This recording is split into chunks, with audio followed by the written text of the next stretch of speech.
చింతపండు లేకుండా fish curry ఎట్లా చేస్తారు అనేది మేము. హాయ్ ఫ్రెండ్స్, వెల్కమ్ టు స్వామి రచ్చ యూట్యూబ్ అండ్ అఫీషియల్ ఛానల్. ఈరోజు మా ఇంట్లోనైతే ఫిష్ కర్రీ ప్రిపేర్ చేస్తున్నాము. ఫిష్ రెసిపీ అసలు ఏమేమి వేయాలి అది దాన్ని మీ ముందు చూపిస్తాను. Special fish fry.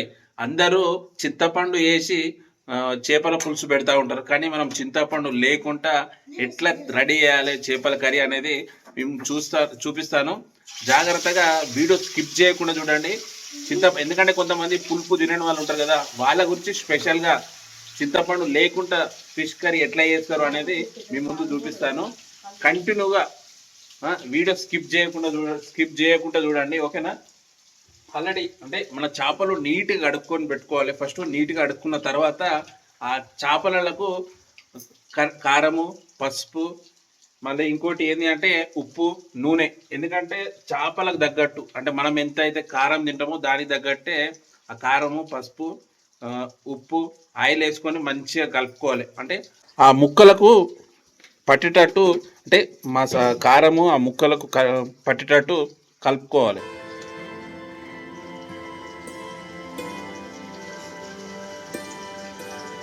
ఎందుకంటే మెల్లగా, కానీ ముక్కలకు కారం అవి ఉప్పు అవన్నీ కలిపేటప్పుడు చాలా జాగ్రత్తగా కలపాలి. ఎందుకంటే చేప ముళ్ళులు గిట్లా చేలా గుచ్చుకుంటాయి కాబట్టి చాలా జాగ్రత్తగా ఆ ముక్కలకు కారం పట్టేటట్టు, కారము ఉప్పు పట్టేటట్టు చాలా జాగ్రత్తగా కలుపుకోవాలి. ఫ్రెండ్స్, మీరు ఇక్కడ అబ్జర్వ్ చేసిర్రా, ఇక్కడ ఈ కారం ఈ కర్రీ ప్రిపేర్ చేస్తూ ఉంటే ఆడు మావాడు అక్కడ ఫిష్ ఫ్రై చేస్తూ ఉన్నాడు. అంటే ఎవరి డిష్ వాళ్ళు ప్రిపేర్ చేసుకుంటున్నారు, కనిపిస్తుంది కదా. ఇక్కడ చేపల కర్రీ, అక్కడ ఫిష్. ఎన్ని చేసినారు ఇప్పటి వరకు?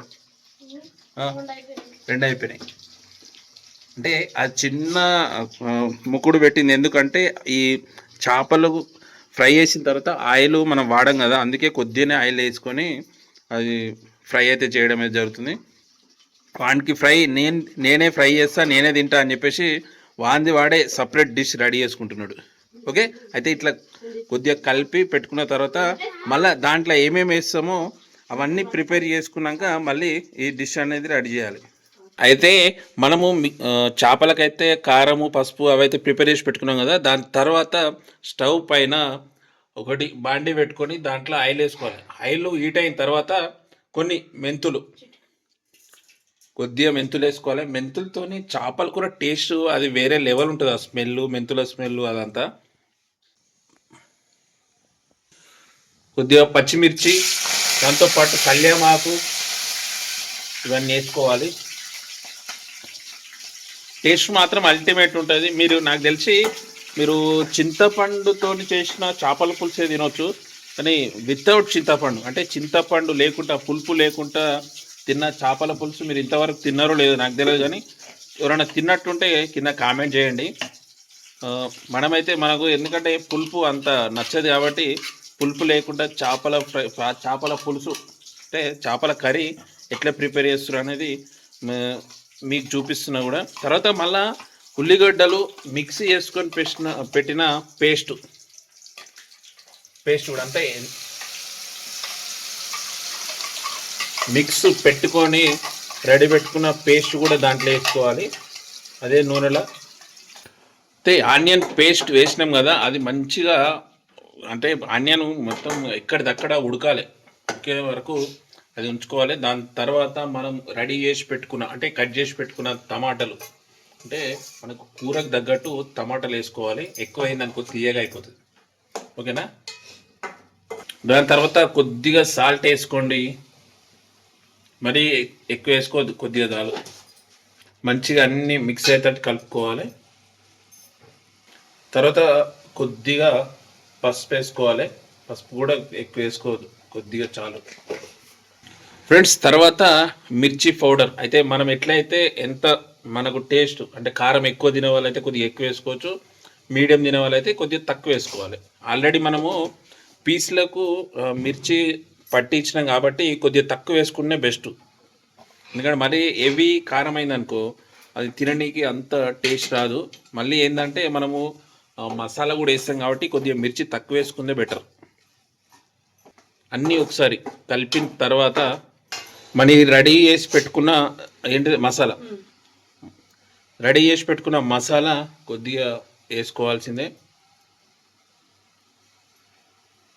గరం మసాలా అన్ని ఆల్ మిక్స్ మసాలాలు వేసుకోవాల్సిందే. వేసుకొని మంచిగా అంటే మొత్తం టమాటాకు ఉల్లిగడ్డ పేస్ట్ అదంతా మిక్స్ అయ్యేటట్టు మంచిగా కలుపుకోవాలి. ఇవన్నీ మిక్స్ అయిన తర్వాత మనము కొద్దిగా ఎసరు పెట్టుకోవాలి. ఎసరు పోసుకోవాలి. ఎసరు పోసుకొని ఒకసారి కలుపు. ఎసరు పోసుకున్న తర్వాత మనం కొద్దిగా కలుపుకోవాలి. ఇంకొద్దిగా వేస్తున్నాం.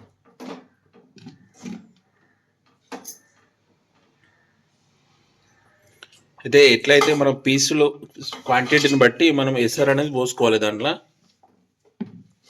ఇదే మనకు చింతపండు లేదు కాబట్టి ఇదే పులుపు లెక్క అన్నట్టు.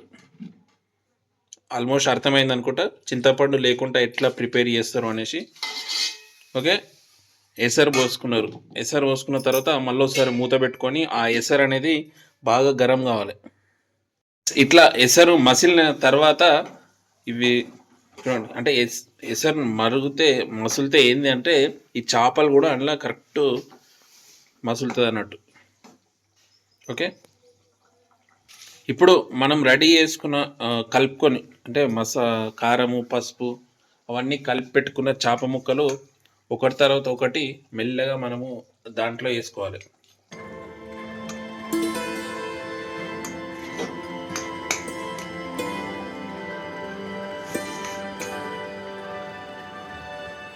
ఫ్రెండ్స్, మీరు కూడా నా వీడియో చూసిన తర్వాత మీకు ఆల్మోస్ట్ మీరు ఇంట్లోనే రెడీ చేసుకోవచ్చు. అంత బాగా ప్రతి ఒక్కటి వీడియో తీసి మీకు చూపిస్తున్నాను.